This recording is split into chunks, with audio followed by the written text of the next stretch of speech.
Hi, welcome back to Finding Better. My name is John Suzuki and I'm your host. And I'm thrilled that you're here because we're going to talk about Finding Better Money Part 2. Now, Finding Better is a place where we share experiences, real life experiences of things where we've been there and done that and finding better in our lives. And hopefully, we're sharing experiences that you can learn from and perhaps apply some of those lessons to your own life. If you haven't subscribed yet, please feel free to do so, especially if you're interested in this topic of money, because we're going to have lots of future episodes talking specifically about building wealth and financial security. Okay. It's a wonderful, wonderful topic and so, so important. And just so that you know, I'm 62 years old and I'm retired. I had decided I don't have a pension. And 30 years ago, 35 years ago, my wife and I decided that we were going to build our own personal financial security for our own retirement. And it worked. The things that we did worked for us. And so here we are. And now all I'm doing is sharing what worked for us with you. I'm not a certified financial planner, full transparency. But I know it worked for us. And I think that most of the things that we did are kind of timeless, which means they worked for us back then, they'll work for you now, and they'll work for all of us in the future. So anyway, last time we talked about savings and we talked about two ways that you can become among the relatively few in the world that has even $100 in savings, let alone $1,000 in savings. And we talked about how you can save, if you save 30 cents a day or $3 a day by not buying that cup of coffee and putting that money into a savings jar or whatever and investing that money every single year. Okay, you do it every day.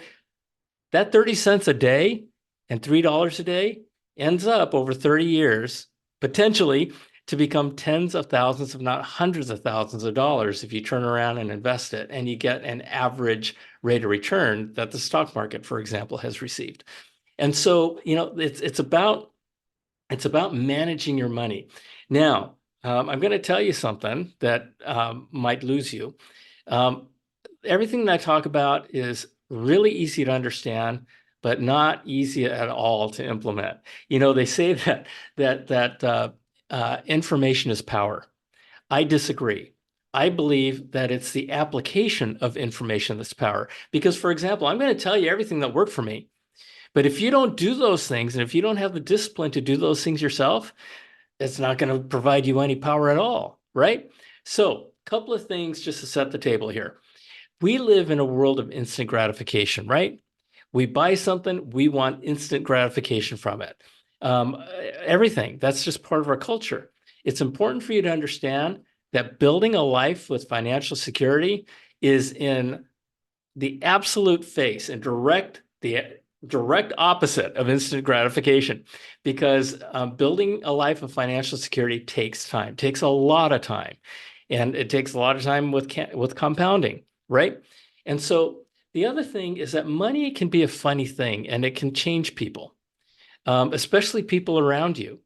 And everybody seems to want to spend your money. Everybody wants your money. The more money you have, the more money they want to spend.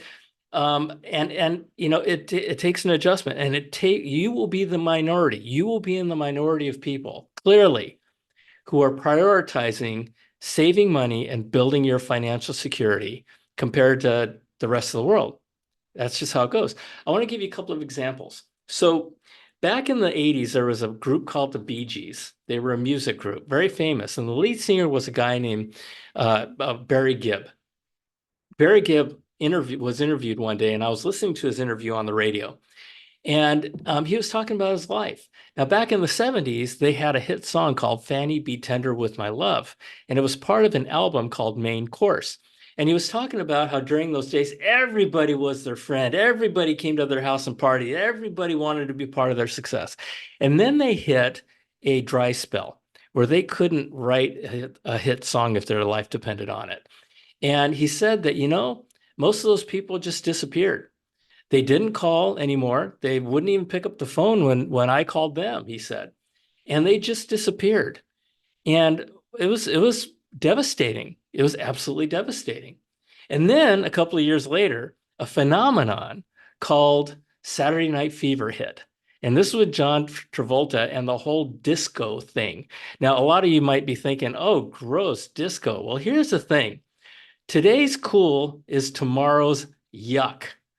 Yesterday's cool is today's yuck.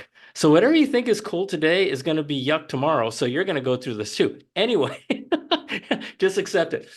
So this was in the days of disco. And Barry Gibb said, and you know what? We were successful. We broke record albums. And all of a sudden, all those people who left us were back. They wanted to party. They wanted to be part of our lives. They wanted to share our success. And he says, and the greatest lesson that I learned was who our friends were, who our real friends were, those people that didn't leave us during the dry times and stayed with us. And he says it was that whole experience was worth that one lesson. Now, you don't have to go through that experience yourself because I just told you that experience. So take the benefit of the lesson. The other example I want to share with you is from a guy named MC Hammer. MC Hammer was a rapper in the 90s. You may know his song, Can't Touch This, right? Very famous song. The man was worth tens of millions of dollars. And you know what? His entourage was 200 people strong. I know this because I was having lunch, a business lunch one day in Laguna Beach, California, and this whole mob of people came into the restaurant, and I asked the manager, what's going on? And he said, MC Hammer just walked in the door. 200 people. Now, to his credit, he helped out a lot of people who were down and out, a lot of his friends that needed help. But the bottom line is he ended up spending all of his money and ended up not only flat broke and bankrupt, but $15 million in debt. Now, here's the thing. Did all those people help him? Did they rally around him and help him get his money back? I don't know. But all I know is that he certainly isn't worth nearly as much as he was during the days when everything was great for him. And so those were just a couple of examples of people that kind of have shaped my views towards money. You have to protect it. You have to protect your money. And the only person, when it comes to money, the only person who's going to take care of you is you.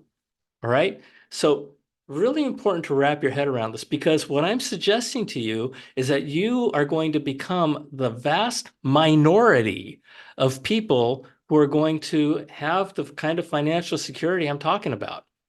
Okay?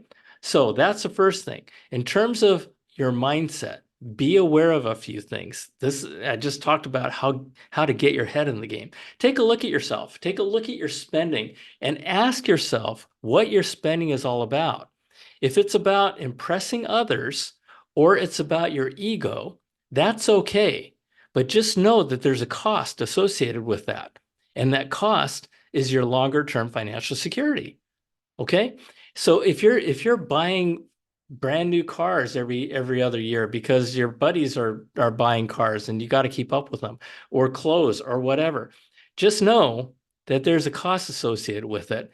And it's your financial security.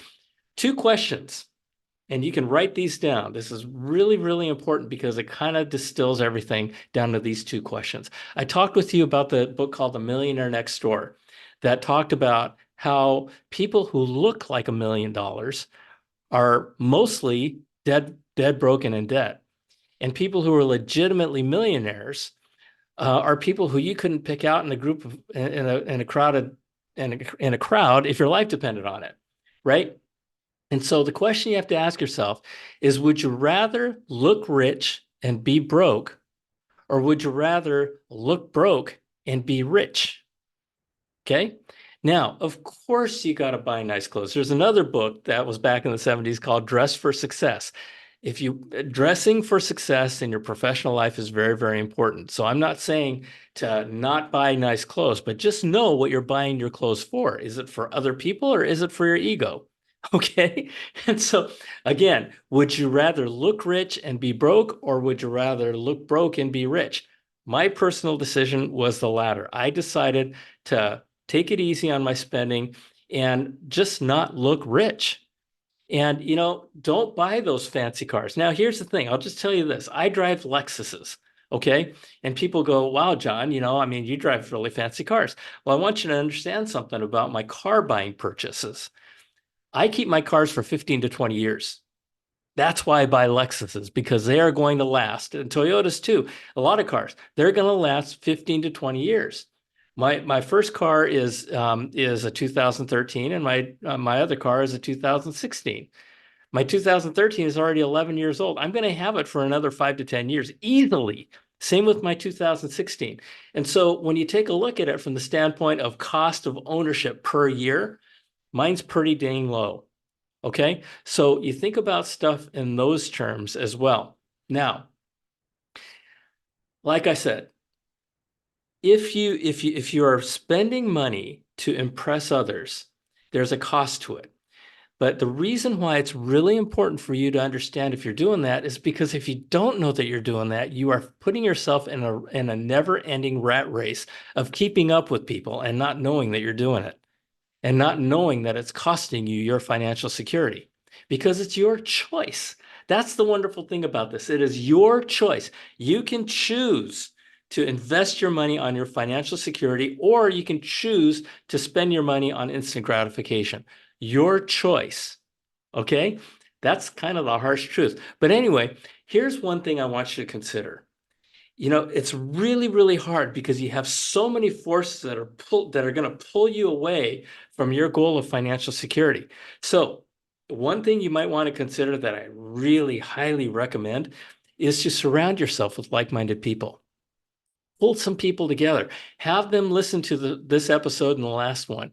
And if it resonates with them, put this little group of people together so that you can talk about how you're spending your money and people can support you and say, hey, you know what? If you spent your money over here and you didn't buy that beer and you put it into, you know, and all of a sudden it becomes a supportive team of people and you help who are helping each other. You have study groups, you have book clubs, you have Bible study, you have all these different kinds of things, right? Create a group and surround yourself with like-minded people and be successful together. Okay. That will really, really help keep you focused. Okay. And so we're going to have lots more conversations. We're going to talk about more about money, about investments, about a side gig. And in this gig economy, creating a side business for yourself, setting yourself up for success. We're going to talk about taxes. In the United States, the number one expense, the biggest expense you have in your life is taxes. So we're going to talk about that. And so we're gonna talk about a whole lot of things. Last thing I want to share with you in this episode is something that Warren Buffett says. Warren Buffett is one of the most successful investors in the history of the United States, and he is a chairperson of a company called Berkshire Hathaway. Okay, he's worth billions and billions of dollars. He said that the number one investment in the entire world that you can invest in, the most valuable investment you can invest in is in your learning, is in yourself. So congratulations on being here. And I mean, challenge us and learn on your own, okay? Because again, there's lots of different aspects to this elephant called money. And it's a wonderful thing if you manage it right, and it can be heartbreaking if you don't. So with that, have a great week. Thanks again for joining me. If you want more information about who I am, go to johnsuzuki.com, and I'll see you next time. Okay, bye.